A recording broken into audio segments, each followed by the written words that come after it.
Hello and welcome once again to the No Gimmicks Podcast. I am Diana, and this episode is all about yay or nay.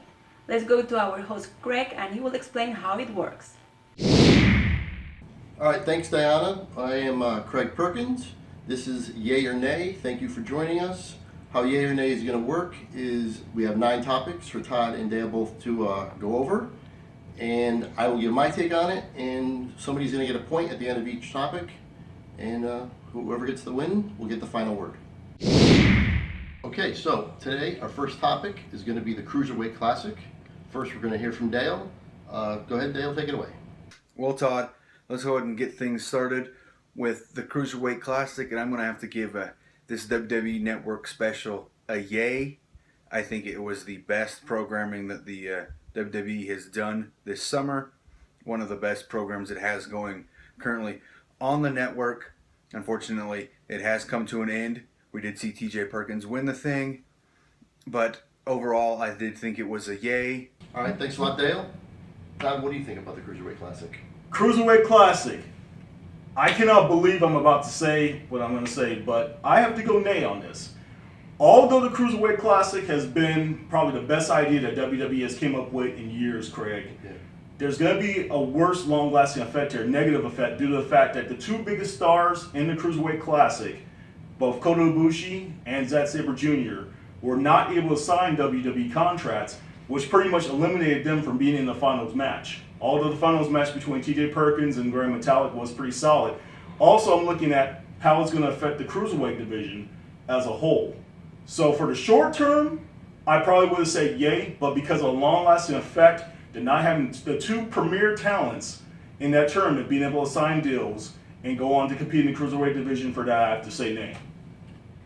Alright, well, I can't really see that big of a negative on this at all. I definitely have to side with Dale. The Cruiserweight Classic has been phenomenal. The finale, the matches with Zack Sabre Jr. and Kota against TJ and Graham Metalik, those matches were even better than the finale. They were each great, and of course they're really good. Those 2 guys, and they're not going to be there. But that doesn't mean that they're not going to be there forever. They might eventually come. So and as a whole, just the Classic, the tournament itself, phenomenal. I have to definitely side with Dale. Okay, our next topic comes from TNA, right out of Matt Hardy's head. Delete or decay. And first we're going to hear from Dale. Well, you know what? I think I have to give this one a yay, just because simply I didn't hate this one like I hated Final Deletion. I thought the production in this one was much better. Still crazy as hell, but you know what? I didn't hate it like I just couldn't really get behind Final Deletion. Delete or decay is a yay for me. Okay, so it is a yay for Dale, delete and decay. What's your take? My take on Delete or Decay is the same exact thing as the Final Deletion. Nay. This is wrestle crap at its finest, okay? They need to open up a second wing to the Wrestle Crap Hall of Fame for this abysmal production that TNA has going on right now. There's this whole thing in the industry where they say jumping the shark. They jumped over Jaws on this one, okay? It seems like each week these ideas just get cranked out and they just become more and more bizarre. There's no wonder why right now Vince McMahon is just trying to buy these guys out, buy their tape library. I think Sinclair also put in a bid for them. I heard even Billy Corgan himself is trying to, just kind of Ring of Honor, too. Say yeah. So at this point, it's kind of like, if they continue to put this type of crap on TNA Wrestling week by week instead of investing in good storylines with their talent, because they actually do have some really good talent in TNA, I just think it's a complete waste of time. It's not B-movie wrestling. It's TNA wrestling. For that reason, I say nay.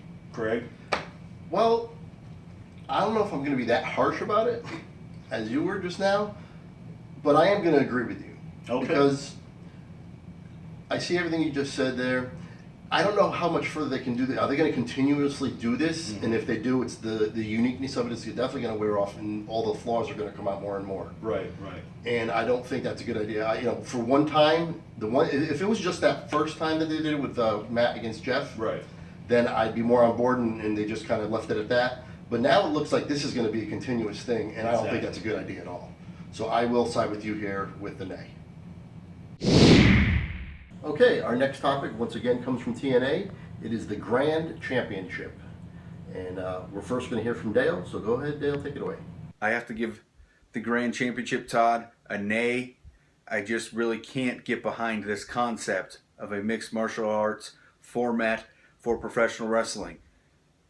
It just kind of doesn't really make a whole lot of sense to me to judge what is kind of a scripted, we kind of know how things are going to work themselves out format as professional wrestling to something that is free-flowing like mixed martial arts. The title kind of looks okay, but I'm glad that it's a new belt in itself, but the overall format of this thing, I'm not behind. It's a nay. All right, it is a nay from Dale. What's your take? I've actually got to go yay with this one, Craig. This is actually one of the newer and fresher concepts that TNA has actually came up with in recent memory. I mean, it's not guys chasing each other around shooting bottle rockets at one another or using a dilapidated bow as a shield or flying drones into one another. But hey, this is a winning formula that TNA has going on here. I was talking to Drew Shiabi, one of my boys, earlier, and he told me that the UFC recently sold for billions of dollars. That means someone is buying into the concept of MMA. Why not integrate more mixed martial arts into professional wrestling? This is something that could help set TNA aside and make it unique from some of the other companies out there, such as Lucha Underground or WWE or Ring of Honor. I actually think, it won over there in Japan. Shoot wrestling was very popular for several years. Also, the other thing is, look at it this way. You got Bobby Lashley, a dominant champion, MMA background, has competed in Bellator. Why not bring some guys from Bellator over to compete for this? In the wrestling ring, guys like King Mo and guys like, I think, Rampage Jackson, who they had kind of experimented with before there in TNA a couple years ago. Yeah, that didn't work out, though. It didn't quite work out, but they could probably bring some fresh faces in, and this time around it might actually work. I say give it a try, and the title design is sweet, man. That's a nice looking belt. For that reason alone, also with it being a new concept, I go yay. I agree on the belt, absolutely. But MMA, is widely popular. Everybody loves it, like you said. So why not try to bring it over? But I don't think we're here to watch wrestlers to pretend to be MMA fighters, which is basically what they're doing. And I don't think that's a good concept at all. I'm definitely going to side with Dale here. Okay. I like professional wrestlers wrestling. Okay. And you don't need anything more than that. If it's good and entertaining, it will work. You don't need all these crazy concepts, and this is just going way out of bounds. They're just throwing something at the wall to see what sticks. And I'm definitely going to side with Dale. Okay, next topic is going to be about Curt Hawkins, and we're going to go to Dale first. I'm going to have to go nay to the return to WWE of Curt Hawkins. Now, this is not against Curt Hawkins returning to WWE. I kind of like that. Hopefully it works out for him. I'm just not behind this character about the facts. It's like we had Cesaro and Kid as a tag team. They were fact tellers. We have the facts of life from Eli Drake on Impact Wrestling. So I really just can't get behind a third fact-telling character that now Curt Hawkins is. Okay, Curt Hawkins. Dale is against it. He's the nay. How do you feel? For some reason, it doesn't surprise me. I'm going to go yay for this one. My whole thing is, I like the gimmick. It kind of has kind of a Chuck Norris kind of appeal to it. You know what I'm saying? Yes. Kind of like, there would be another Nightmare on Elm Street movie, but Freddy Krueger is afraid to film the movie because he has nightmares about Curt Hawkins. Right. We have not seen Curt back in a WWE ring in quite some time. The last time we actually saw him was over in TNA, where he was wrestling under his real name of Brian Myers. Not too long ago, when they were doing a whole cross promotion with Global Force Wrestling.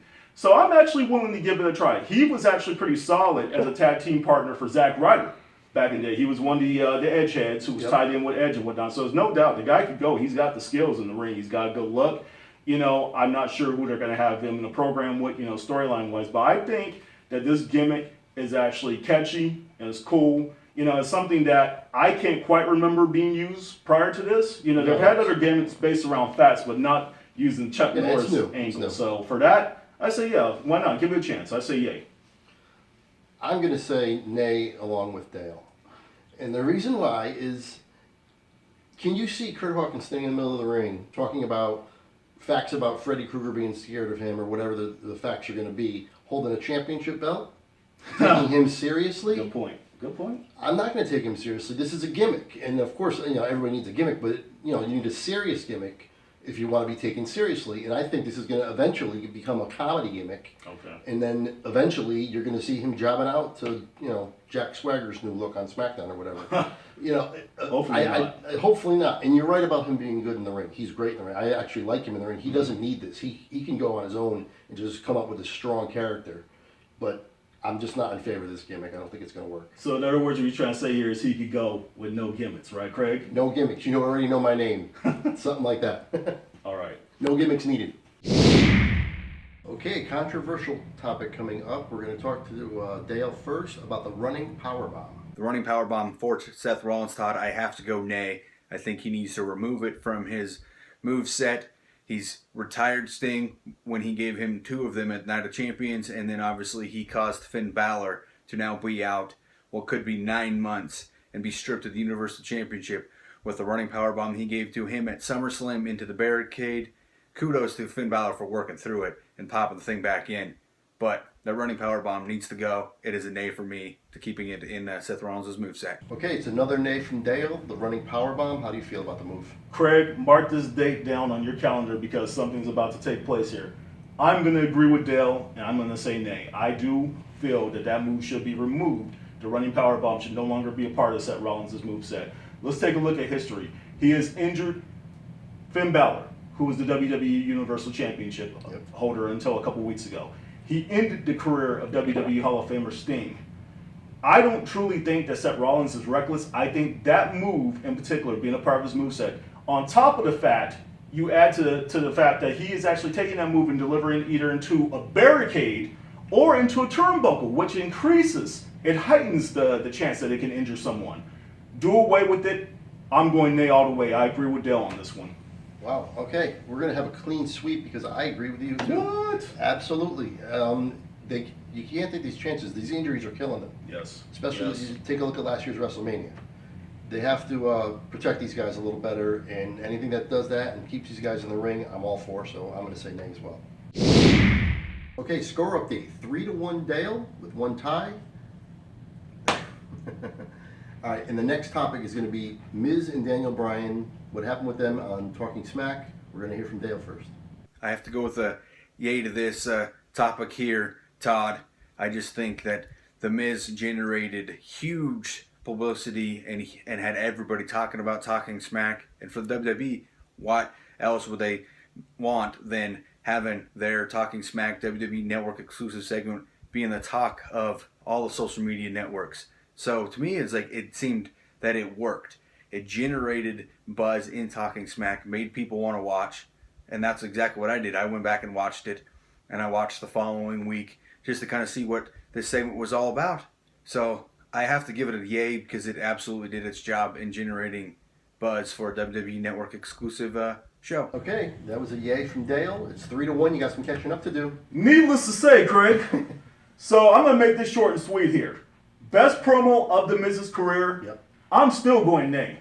Okay. Where is this storyline leading to here? What do The Miz and Daniel Bryan not have in common? The Miz, currently active on the WWE roster. Daniel Bryan, who is not. Currently the general manager of SmackDown Live. He cannot physically compete in a professional wrestling ring. So why have these two go through the motions? Daniel Bryan is not cleared to perform. So what does it lead to? Daniel Bryan possibly having someone in his corner to have his back against The Miz? I don't like it. For that reason alone, I go nay. All right. When I first heard this, I was thinking definitely a yay because that was a great promo, like you said.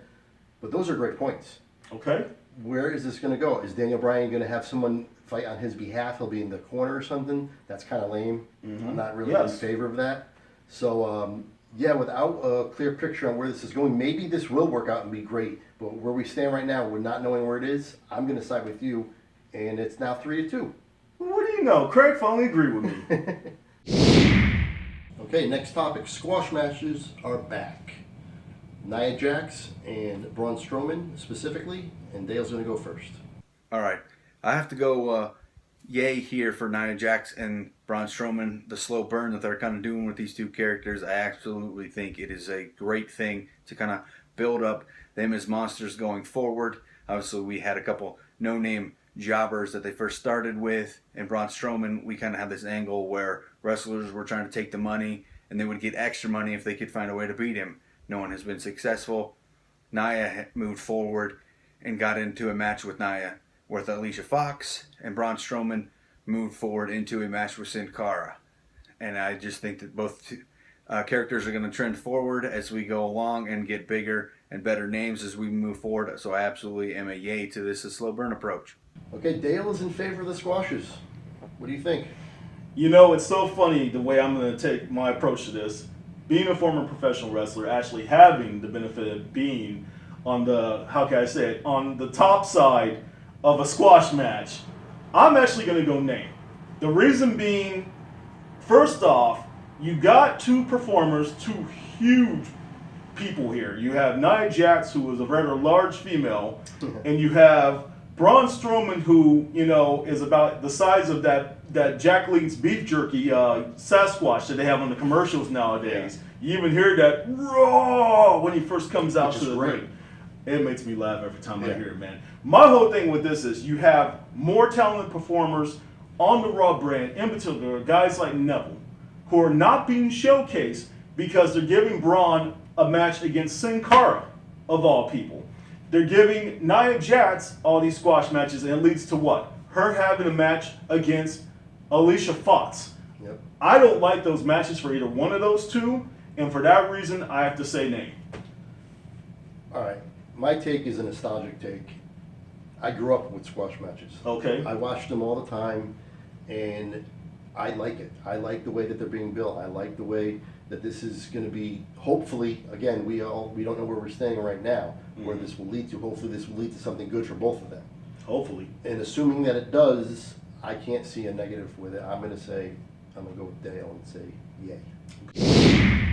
Okay, next, Naomi wants you to feel the flow with the new neon gimmick that she's got going on. We're going to hear from Dale first. I have to go yay here. I absolutely just think this character and gimmick helps her stand out from the rest of the SmackDown Women's division, and that's really what it's about. You want to stand out. You want to be different. You want people to remember who you are. So that's where it is. It's like, I also believe that she can stand out with her in-ring talent, and hopefully that starts to showcase itself, and she moves up the ladder into the contending for the SmackDown Women's Championship, and we don't just remember her for this black light, feel the glow, neon entrance. But it is a yay for me. Okay, it's 4-2 now. The pressure is on. Dale's in favor of the Naomi gimmick. What do you think? Let me embrace my inner Stephen A. Smith here for a second, okay? As much as I am a fan of Naomi, I've got to go nay with this one. I am so sick and tired that each time they showcase an African American performer in the WWE, whether it be a male or a female, a lot of times until just recently with guys like Apollo Crews, they've got to embrace some sort of a stereotype. Yeah. I don't care whether it be the New Day with their buffoonery, or if it would have been the Godfather with his antics, or whether it had been R-Truth rapping his way out to the ring. Naomi does not need to come out there shaking her behind like she's at the strip club with all the neon lights, okay? She is more than talented enough. She is more than athletic enough to showcase her skills inside that ring week in and week out on SmackDown Live. This gimmick is not needed. She was fine just the way she was prior to when she had her injury and she went on a screen for a while to come back to receive this Feel the Flow gimmick. When she performed at Backlash about a week ago, she outshined everyone in that match. Absolutely. Becky Lynch, I have no problems with her being the women's champion over there in the SmackDown brand, but Naomi had the most memorable performance in that match. For that reason, for this gimmick, I have to say nay. All right, I mean, obviously, I'm not going to be insensitive to the things that you were talking about. They're absolutely spot on. Sometimes the WWE, I don't understand what they do. Yeah. But I'm a huge fan of Naomi's. She did steal the show there, like you said. Yes. And anything that's going to get her on TV, give her a push of some kind, I got to be in favor of it because I want to see more of her. I want her to get in the ring as much as possible. And if this is the way they're going to do it, the avenue they've taken with it, while there is a little bit of a stereotype thing with it, which is negative and I'm not in favor of in that aspect, I just want to see more of her. Okay. So if she's going to get on TV with this and maybe get a good push, maybe even become a champion at some point, I have to say yay to this and side with Dale. And I respect your opinion, Craig. Okay, last topic of the show. Chris Hero is coming to the ring in NBA-inspired gear, and I'd like to hear from Dale first. I have to go nay just because it's NBA inspired. If it was just Golden State Warriors inspired, it's a yay. But because he's bouncing all over the plate, not knowing which team to support, it kind of feels like he's, Drake a little bit here. Because it just seems like that guy can't stick with a team. Obviously, he claims allegiance to the Toronto Raptors, but he's calling out Kevin Durant when he's at a show in Oracle. So, you know what? That's why I got to go nay. I just don't think this works for Chris Hero. Because it's not the Golden State Warriors, it's not one team, it's a nay. Okay, a nay from Dale on the Chris Hero ring gear. What do you think? Dale embracing his inner Golden State Warriors fan there, so for that, respect, Dale, but I'm going to disagree with you. I'm going to go yay on this. When I was young, before I even got into the wrestling business, I kind of had this vision. How cool it would be if somebody wore, like either NBA or MLB or NFL inspired gear, with like the logos and the colors, and kind of like found some way to implement that into like their ring gear. Yeah, definitely a yay on this. Chris Hero is an amazing worker. It's very cool to see my vision come to life through that. Also, it's just a shame because if Chris were to ever get a shot at the WWE, once again, of course, you would have all the licensing issues and all that you'd have to get around. But I mean, I'm quite sure the WWE will find some way to make it work. But yeah, definitely going yay for this one. Okay, I'm going to agree with you there. I mean, yes, of course. Wow. Because this is a good idea. This is fun. This is Chris Hero, who I love. Mm-hmm. In the ring, he is amazing. He's had some of the classic matches with a lot of guys that are in the WWE right now. Yes. And I have no problem with this. This is good. Copyright infringement aside, I like this. This is a good idea, and there's nothing really that I can say against it. All right, so you're yay on this one. I agree with you. Right on, man. Okay, that's it. Yay or nay is in the books. Sorry to inform you, you lost. He finally got me, son of a gun. 5-3 with one tie. Okay. Which means Dale gets to get the last word. So let's hear from Dale. All right, so I have the final word this week on yay or nay, which means I finally won. I have knocked Todd from the undefeated realm of yay or nay. Thank you, Craig. Welcome to the team. So, my final word, CM Punk. He's been gone from the WWE and the professional wrestling for several years now, but his name still resonates. It still has power. It still has drawing power. That's why the UFC gave him this opportunity. Unfortunately, it did not work out well for him in his match with Mickey Gale. Gale tapped him out in a cut right around 2 minutes. But it does leave you with the thing of CM Punk chased the dream. Finally got that UFC match. It didn't go the way he wanted to, but that's just the thing we got to remember. It's just continue to keep chasing your dreams, and hopefully they all work out a little bit better than CM Punk's did. But again, chase those dreams. Well, that will do it for this episode of the No Gimmicks Podcast. Thanks to Greg Perkins for hosting, and a special shout out to Greg Gilmore and the Canes for our theme music. Please subscribe to our YouTube channel, like us on Facebook, and follow us on Twitter at the No Gimmicks PC. For Greg, Dale, and Todd,